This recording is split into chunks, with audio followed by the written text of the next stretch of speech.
కూడొచ్చిన మీ అందరికీ ప్రభువైన యేసుక్రీస్తు నామములో అందరికీ వందనాలు తెలియజేస్తున్నాం. అందరికీ వందనాలు. దేవుని వాక్యాన్ని మరి వివరంగా విస్తారంగా చెప్పడానికి సమయం కాదు, కానీ ఈ సమయాన్ని మరి నాకు ఇస్తారని కూడా అనుకోలేదు. దేవుడు ఎందుకో మరి 10 నిమిషాలు దేవుని వాక్యాన్ని మనం విందాం. నిజంగా ఎంత ప్రశాంతంగా కొడుకు జరుగుతూ ఉంది. ఇంతవరకు చక్కగా దేవుణ్ణి కనపరిచాం. ఈ సమయంలో మరి ఒక వాక్యాన్ని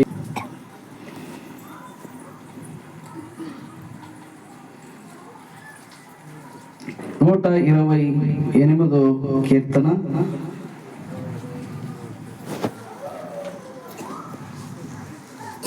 128 మొదటి నుంచి కొన్ని వచనాలు చదువుకుందాం. యెహోవా యందు భయభక్తులు కలిగి ఆయన త్రోవల యందు నడుచు వారందరూ ధన్యులు. నిశ్చయముగా నీ చేతుల కష్టార్జితము అనుభవించదువు. నీవు ధన్యుడువు, నీకు మేలు కలుగును. ఫలించు ద్రాక్షావళి వలె ఉండును.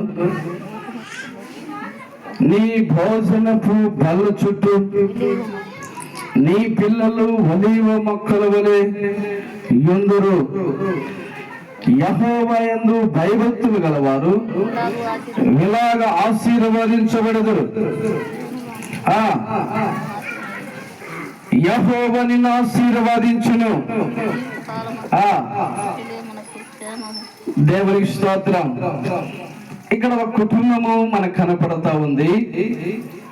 దేవుని యందు భయభక్తులు కలిగి ఉంటే ఎంత ఆశీర్వాదమో దేవుడు చక్కగా పరిశుద్ధ గ్రంథములో రాస్తూ వచ్చాడు. నిశ్చయముగా నీ చేతుల కష్టార్జితము అనుభవిస్తావన్నాడు.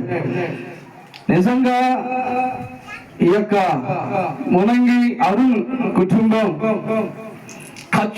కష్టార్జితములో నుంచి దేవుడు వారిని పోషిస్తా ఉన్నాడు. కష్టపడి ఇంత దాదాపు 10-15 లక్షల సామాను నిలబడింది అంటే చిన్న విషయం కాదు. కష్టంలో నుంచి అంతేకాదు, సాటి అయిన సహాయము చాలా ప్రోత్సాహం ఉంది. భార్య ప్రోత్సాహం లేకపోతే కుటుంబం ఎక్కిరాదు, గుర్తుపెట్టుకోండి. భార్య ప్రోత్సహించకపోతే ఆయన చేస్తున్నాళ్ళే తెచ్చి పెడతాలే, చేసుకున్నాడు దాకలేడా, ఏంది నేను చేసేది నా దాకలేడా అంటే ఇక ఆ కుటుంబం ఎక్కిరాదు. కాబట్టి ఈయన కష్టపడి టెంట్ హౌస్ పనిచేస్తుంటే ఆమె ఇంట్లో ఊరుకోకుండా కొంత ఇబ్బంది కలిగిన, కొంత అనారోగ్య పరిస్థితుల మిషన్ వేడైన మినిట్ లో పెయిన్ ఎంతనే వెళ్ళి కొబ్బరి పండు నీళ్ళు తీసుకుని నీళ్ళు తాగి మళ్ళీ జాకెట్ లో కొడుతుంది. చూసారా ఎందుకు? అందుకనే వారి భోజనపు బల్ల చుట్టూ ఒలీవ మొక్కల వలె కలకల ఆడుతా ఉన్నారు వారి పిల్లలు. అవునా కాదా? కారణం ఏంటి? వాక్యంలో నుంచి వచ్చింది. వారు సంతోషంగా ఉండడానికి గల కారణం ఏంటి? ఒలీవ మొక్కల వలె వారి కుటుంబం సంతోషించడానికి గల కారణము ఏంటి అని అంటే ప్రాముఖ్యంగా దేవుని యందు భయము, భక్తి. ఒక మొక్క ఎదగాలంటే ఈరోజు అంచెలంచెలుగా వర్ధిల్లుతున్నారు అని అంటే పిల్లలు. నిజంగా ఒక మొక్క ఎదగాలంటే నీరు అవసరం. అవునా కాదా? నీళ్లు ఎంత అవసరమో అందుకనే దేవుని వాక్యము నీరుకు పోల్చబడింది. వాక్యము నీరు వంటిది. కాబట్టి మొక్క నీరు లేకపోతే మొక్క ఎదగదు. మొక్కలు ఏం పోయాలి? మొక్క నాటినప్పుడు గుర్తు పెట్టుకొని కాబట్టి నా గంజి నీళ్ళు లేకపోతే ఏ నీళ్ళు మొత్తానికి పోస్తూ ఉండాలి. అప్పుడు ఆ పో చెట్టు కానీ అది కానీ మొక్క ఎదుగుతా ఉంటుంది. కుటుంబంలో కూడా దేవుని వాక్యం లేకపోతే, ప్రార్థన అంటే అలవాటు లేకపోతే, వాక్యం చదివే అలవాటు లేకపోతే, దేవునంటే భయమే లేకపోతే దేవుడు ఎలాగా వర్ధిల్లింపజేస్తాడు? ఆ మొక్క ఎలా వెతుకుతుంది?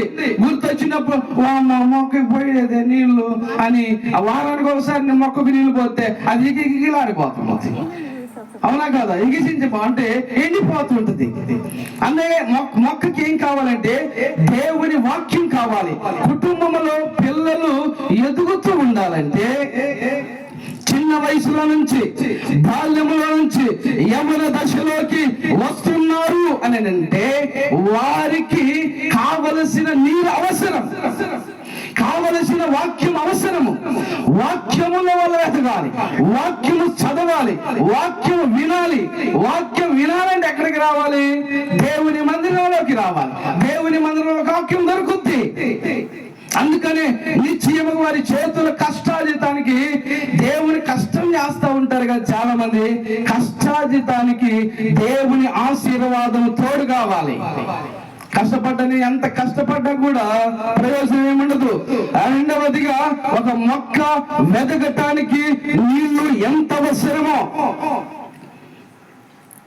ఆ మొక్కకు కావలసిన ఏర్పాటు అంటే ఒక కంచె అనేది నాటాలి. ఇదిగో ఆ కంచెలాగా చెట్లు నాటారు చూడ, కంచె పెట్టారా లేదా? ఎందుకు పెట్టారు? అలివి కాని బర్రెలు వస్తుంటాయి, ఆవులు వస్తుంటాయి, దూళ్ళు వస్తుంటాయి, అవి వేయకుండా, అవి కొరకుండా. అవునా కాదా? అందుకనే చేనుకు చుట్టూ కంచె అంత అవసరము, ఆ మొక్కకు వాక్యము అంత అవసరము. అంతేకాదు వాక్యముతో పాటు ఇదిగో ఆ కంచె కూడా అవసరము. అందుకని ఎదుగుతున్న పిల్లల జీవితంలో ఒక కంచె అనేది అవసరము. కంచె లేకపోతే చాలా ఇబ్బందులు వస్తాయి. అందుకనే కంచె అనేది ప్రార్థన అనే కంచె అవసరము. దైవజనులు ప్రార్థన ఉండాలి. అప్పుడప్పుడు బహిరంగంగా, లేకపోతే ఇంత కూడిక ఏర్పాటు చేయడానికి, ఇంత ఖర్చు పెట్టి ఏర్పాటు చేయడానికి కారణం ఏంటంటే దైవజనుల ప్రార్థన అవసరము. అంతేకాదు కుటుంబ ప్రార్థన అవసరము, వ్యక్తిగతంగా ప్రార్థన అవసరము. ప్రార్థన ఎంత అవసరం అంటే మనిషికి మన వెనక ఉన్న ఎన్నెముక లాంటిది. ఎన్నెముక లేకపోతే ఏమైపోతాం? ఎట్టుంటాం? ఎట్టున్న పిల్లగాడి పరిశ్రమకపోతే ఎట్టుంటది? ఏందమ్మా మర్యాదగా బాండి, మంచి పిల్లల్ని చూపించావే అని అంటుంటాం. అవునా కాదా? ఎట్టున్న పిల్లలు చేసుకుంటారా అంటే ఎన్నేమో కట్టుండాలి, ఎట్టుండాలి, అన్ని ఉండాలి సక్రంగా. అవునా కాదా? కాబట్టి అన్ని సక్రంగా ఉన్న పిల్లనే చేసుకుంటాం. అందుకని ప్రార్థన అనేది ఒక వెన్నెముక లాంటిది. ప్రార్థన నీ జీవితంలో ఉంటే ముఖంలో కళ వస్తుంది, ముఖంలో తేజస్ వస్తుంది. ఆ ప్రార్థన చేసే ఆ యొక్క అమ్మాయి జీవితంలో, ప్రార్థన చేసే ఆ అబ్బాయి జీవితం ఈ ముఖంలో ఒక వెలుగు వెలుగుతా ఉంటది. ఎందుకంటే ప్రార్థన ముఖాలు అప్పుడే అలాదు. ప్రార్థన లేని మగాలు అబ్బో ఎవరు చూడలేదు, అమ్మో మాకు తెలియదేమో సంగతి. ఇప్పుడు బైబుల్ పట్టుకోండి పోతుంది. అరే నన్న పాటలు పెట్టాడంట, పాటలు పెట్టారంట, అక్కడికి పోతా ఉన్నారు వంటలు వండేయాలంట. ఎందుకు ఏం ప్రార్థన చేయదు? ప్రార్థన పోయే వాళ్ళను పోనివద్దు, పోయే వాళ్ళను నువ్వు బాగపోతే పోయేవాళ్ళు బాగలేకపోతుంది. అందుకని ఓ ప్రార్థన అనేది ఒక ఎన్నెముక లాంటిది. ఎప్పుడైతే ప్రార్థన మన జీవితంలో ఉంటుందో ఆ మొక్క ఎలా ఉంటదంటే కంచె. ప్రార్థన అనే కంచె ఏబుగిన లేకపోతే, ఆ ఏబుకు లేకపోతే ఏబు పరిస్థితి ఏంటి? చాతానేమన్నాడు? నువ్వు ఏబు చుట్టూ కంచె వేశావు కాబట్టి ఆ టెంట్ ఒక ఎలుగు వెలుగుతుంది, లేకపోతే ఆ టేజీ గట్టి ఒక ఎలుగు వెలుగుతున్నాడు, ఆ పిల్లలు ఒక ఎలుగు వెలుగుతున్నారు. నీ కంచె తీసేయి, కంచె తీసేయి. కారణం ఏంటి? కంచె వేయబడుతుంది. కుటుంబానికి కానీ, సమాజానికి కానీ, కుటుంబంలో ఉన్న వ్యవస్థ కానీ ఒక దేవుని కంచె ఉన్నప్పుడు సాతాను ఏం చేయలేడు. కంచె ఉండబట్టే ఇప్పుడు ఇంత సామాను మిగిలింది. కంచె ఉండబట్టే పిల్లలు చక్కగా ఎదుగుతూ ఉన్నారు. చొప్పున గాని ప్రవీణ్ గాని దేవుని సన్నిధిలో ఎటువంటి ప్రశ్న అయినా ప్రవీణ్ ఎదురు జవాబు ఇవ్వని ప్రశ్న లేదు. మీ ఇష్టం, ఏ ప్రశ్న వేయండి, జవాబు ఇవ్వకపోతే అప్పుడు అడగండి. పెద్ద పెద్ద ఎస్ఐలు కూడా సమాధానం చెప్పలేకపోతే వాళ్ళతో నేను చెప్పలేకపోతా ఉన్నా అంటాను. కాబట్టి వాళ్ళ మామూలు ఇద్దరు మళ్ళీ ఆడుతా ఉన్నారు వాళ్ళకి సమాధానం చెప్పలేక. ఓరే బాబు నువ్వేంద్ర తండ్రి, అందుకని నువ్వు ఇది లాయర్ కాయాలి వాళ్ళు పోరాడి ప్రయత్నం చేస్తుంటే నేను ప్రార్థన అంటాడు. మొత్తానికి మంచిదే లేదు, ఎవరికి స్తోత్రం. అలా పెంచాడు పాస్టర్ గారు కూడా. స్థానిక దైవజనులు కూడా తప్పలు కూడా అలా పెంచాడు. దేవుని స్తోత్రం. ఎందుకంటే ప్రతి ప్రశ్నకు ఎంతలా లోతైన మర్మాలు చెప్పగలిగిన దైవజనులు మనం వస్తే ఏదో పెద్దానికి ప్రశ్న, లోతైన మర్మాలకు కూడా ప్రశ్న చేస్తాం. కారణం ఏంటి? ఇలా వెతుకుతున్నారంటే ప్రార్థన అనే కంచె ఉంది. కంచె లేకపోతే ఎప్పుడు కంచె ఎగ్గిద్దుకు వెళ్ళిపోయేవాడు, బంధుత్వంలో పడేవాడు. ఏంద్ర యాడున్నారు పెరిగినట్టు బంధుత్వులు, ఏంద్రా ఈ పని చేసారు, బజార్లో తిరగాలా లేదారా, ఊర్లో ఉండాలా లేదా, ఎందుకు బంధుత్వట్లేక అనాల్సి వచ్చు. బంధుత్వంలో పట్టలేదు. ఎందుకు? ప్రార్థనలో పెంచాడు స్థానిక దైవజనులు కూడా. ప్రతిదానికి ఫోన్ చేసి ఎక్కడ ప్రార్థన ఉంది వెళ్ళాలన్నాడు.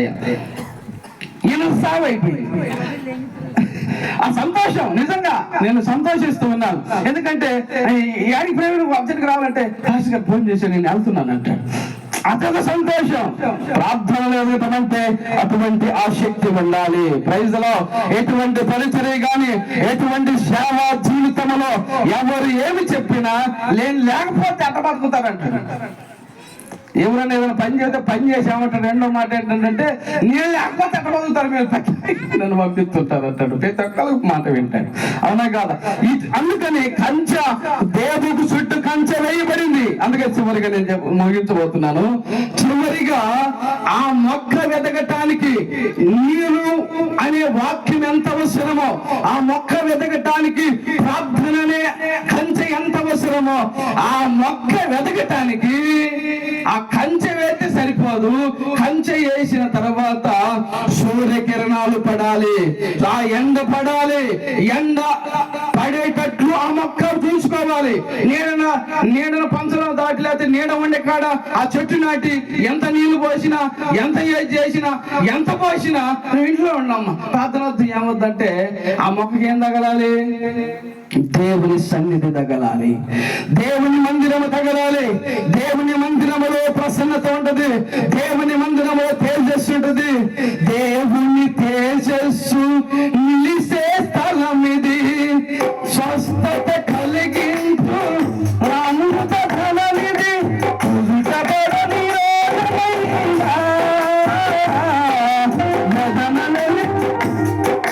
తొలగిపోవును ఆలయాన చేరగా, పలుగు సుఖమును ఆ ప్రభును వేడగా, మందిరములోనికి రండి, వందనీయుడేసుని రండి. కలవరమైన కలతలు ఉన్నా, కలవరమైన కలతలు ఉన్నా, తొలగిపోవును ఆలయాన చేరగా, కలుగు సుఖమును ఆ ప్రభుని వేడగా, మందిరములోనికి రండి. మొదట పడిన రాగమైన విడిపోయిన కుటుంబాలైనా కట్టబడాలంటే దేవుని మందిరం తగలాలి, ఆ ఎండనే తేజస్సు తగలాలి. అప్పుడు దేవుని మందిరం ప్రసన్నత. ఎప్పుడైతే దేవుని సన్నిధి నీకు ఉంటుందో, దేవుని సన్నిధి అంటే కనిపెట్టే స్థలము, దేవుణ్ణి ప్రార్థన చేసే స్థలము, ఈ మూడు లేకపోతే ఏ కుటుంబం బాగుపడదు. ఇటువంటి కలకల్లాడి ఆ మీటింగ్స్ జరగాలి అని అంటే, కుటుంబ కూడికలు పెట్టాలనంటే వీరు కుటుంబ అంటే ఇరువురు భార్య భర్త పిల్లలు అందరి ప్రోత్సాహం ఉండాలి. ఏమో పెట్టాడు సంపాదించాడు, పిల్లలు పెట్టాయా పెట్ట అని అన్నది అనుకో, ఏమంటుంటది? అది కాదే మేలు చేశాడు, మేలు చేస్తే సంపాదించిన పెట్టి మెరగాలి కోచి రూపాయి కూడా పెట్టి పిల్లలకి సంపాదించి పెడతాడు, కానుకుతా ఉండు, భోజనాలు పెట్టి మనంతా తిరిగిపోతా ఉన్నారు. పొలవుతులు కలిసి చేస్తే యాది పని ప్రార్థన జరుగుద్దా? మరి ఆ రకంగా అంటదా? ప్రార్థన 50 కేజీలు వండాలి అంటుంది, పొద్దున 50 కేజీలు అంటుంది. నేనన్నాను మరి ఎందుకు భార్య వస్తావు 30 సార్లు అన్నా, ఊరికన్నా అంటుంది. అన్న అంటాడు 50 వండాల్సిందే, 50 పొలం 50 అంటాడు. మా మొత్తం వస్తారంటున్నాడు, మీతో భార్య వేసుకోండి అన్నాను. అందుకని నా మాటిని 30 వండాను. దేవుడికి స్తోత్రం, హల్లెలూయా. అందుకని సమృద్ధిగా జరుగుద్ది. దేవుడి మాటలు మీనికిలో దీవించును గాక. బైబిల్లో కనబడుతున్నది అయ్యానంటే యేసు ప్రభువారు భూలోకం అందరికీ కూడా ఈ ప్రశ్నకు జవాబు చెప్పారు. యోహాను సువార్త 14వ అధ్యాయం 6వ వచనంలో మనం చూస్తాం, యేసు నేనే మార్గము, నేనే సత్యము, నేనే జీవము. కాబట్టి మొదటి పంక్తిలో ఉన్న మొదటి మాటలో ఉన్న కొన్ని విషయాలను మీకు చెప్తాను. ఈ దినాన ఈ సందర్భాన్ని పురస్కరించుకొని నేను పిల్లల